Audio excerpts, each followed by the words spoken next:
I've never really been one to believe in the supernatural. Ghosts, spirits, demons, all that stuff was just creepypasta to me. I always thought people who claimed to see figures in the dark or hear voices in the night were either making it up or just letting their imagination run wild. That was until something happened to me, something so terrifying, I wish I could erase it from my memory. It started like any other night. I was up late, scrolling through Snapchat stories, bored out of my mind. I live alone in a studio apartment in Chicago, just a tiny space with minimal furniture, a bed, a desk, and an old couch. Around 2:30 a.m., I got a snap from an unknown username, unknown4567. No bitmoji, no profile pic, just a blank silhouette. I thought maybe it was one of those spam accounts, but curiosity got the better of me, so I opened it. It was a photo of my apartment, taken from outside my window. The photo was dark, grainy, and slightly tilted, but unmistakably mine. My red couch, my lamp, even the cereal box I'd left on the table, all visible. My heart stopped. I rushed to the window and yanked open the blinds. No one was there. I texted back immediately, "Who are you?" No response. I reported and blocked the account, thinking it had to be some sick joke. But just as I turned off the lights to sleep, I got another snap, from a different account. You understand me?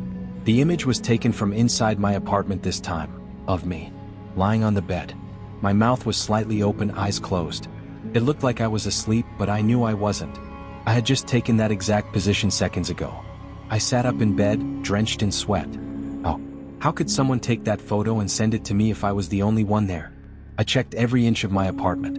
Closet, bathroom, even the space under my bed. Nothing. I didn't sleep that night. The next morning, I convinced myself it was a sick prank. Maybe someone hacked into my webcam. I covered it with tape and tried to move on. But the snaps kept coming. Each one worse than the last. A week passed. I hadn't told anyone about the snaps, not even my girlfriend who was out of town visiting family.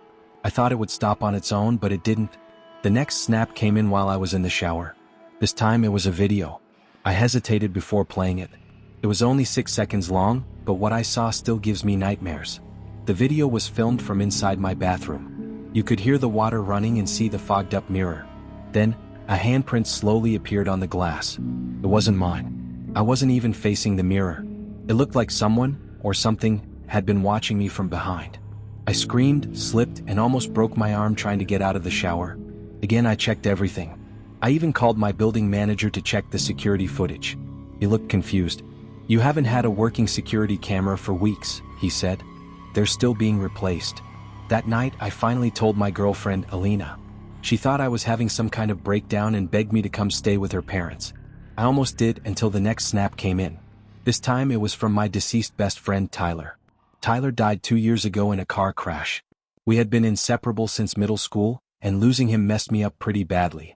His Snapchat account had been deactivated, but this snap came from his exact username with his old Bitmoji and everything. I opened it with trembling hands. It was a video taken at a cemetery. His grave was in the frame. Then the camera slowly panned down to show fresh soil being dug up. There were no words, just the sound of wind and faint breathing. I dropped my phone. I didn't sleep for days. I started leaving all the lights on. I stopped going to work. My boss called twice before firing me. I didn't care. I started to feel like I was being watched all the time. And then I started seeing her, the woman in the photos. The first time I saw her, I thought it was a trick of the light. She was standing in the corner of one of the photos sent to me, barely visible.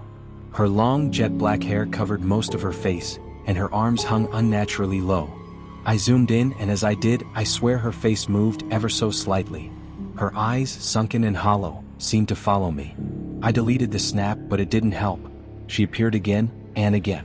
In mirrors, in window reflections, in the shadows of corners. I began to hear whispers, especially around 3 a.m. At first it was unintelligible, just static and mumbling. But one night it was clear. "Let me in." The snap that night was a photo of my front door, with 4 bloody fingerprints streaked across the wood. I didn't open the door. I didn't move. I just sat on my bed holding a baseball bat, waiting for sunrise. The snap streaks from these random ghost accounts kept getting longer. It was like they were living accounts. They knew when I was awake, when I moved, when I breathed. Things reached a breaking point when I tried deleting Snapchat. I held down the app, hit uninstall, and it disappeared. But not for long. 10 minutes later, the app reappeared, as if nothing had happened.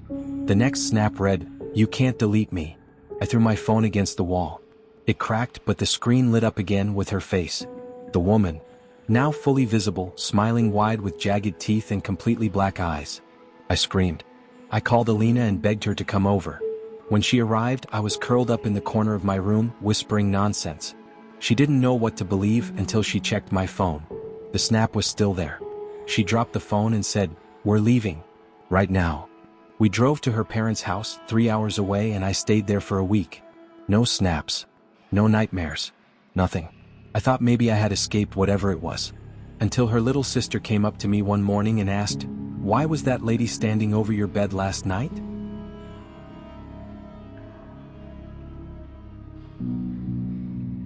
I didn't sleep for 2 nights after that. Every sound in the house made me jump. I knew now that whatever this thing was, it had followed me. It wasn't just a haunting. It was possession. It was attachment. It was digital, but real. One night, I got the courage to re-download Snapchat just to see if there was any way I could fight back. I created a new account under a fake name. Within minutes, a snap came in from you. I opened it. It was live footage, a video stream, of my old apartment. My red couch, my cereal box, and her. Sitting on the couch, staring directly into the camera. And then she spoke. For the first time. "Come home." Her voice was deep, distorted, layered with static. I deleted the app. Factory reset the phone. Bought a new one. Changed numbers. But it didn't matter. That night, I found a Polaroid photo on my pillow. I don't own a Polaroid camera. The photo was of me, sleeping. And in the background, standing right behind the bed, was her. Clearer than ever. Her smile wider. Her eyes darker. I've tried priests, paranormal experts, shamans. Nothing has worked. Everyone who's tried to help me, something has happened to them. My friend Jeremy, who stayed the night to prove I was just paranoid, never woke up. Heart attack, they said. At 27. Another friend, Clara, who tried to bless my apartment, went missing a week later. Her last message to me was a snap, a photo of her crying with the caption, "She's here." No one has seen her since. So now I live in motels. I don't stay anywhere longer than 2 days. I cover every camera. I don't sleep much. But somehow, no matter what I do, she always finds me. And I know this sounds insane, but if you've listened this far, don't try to look her up. Don't go searching for the accounts I mentioned. Don't open random snaps from names you don't recognize. Because she's real. And the more people who know about her, the stronger she becomes. If you see a snap from a username you don't recognize, don't open it. Block it. Run. Because if you do, she'll see you. And then you'll get a photo of yourself sleeping.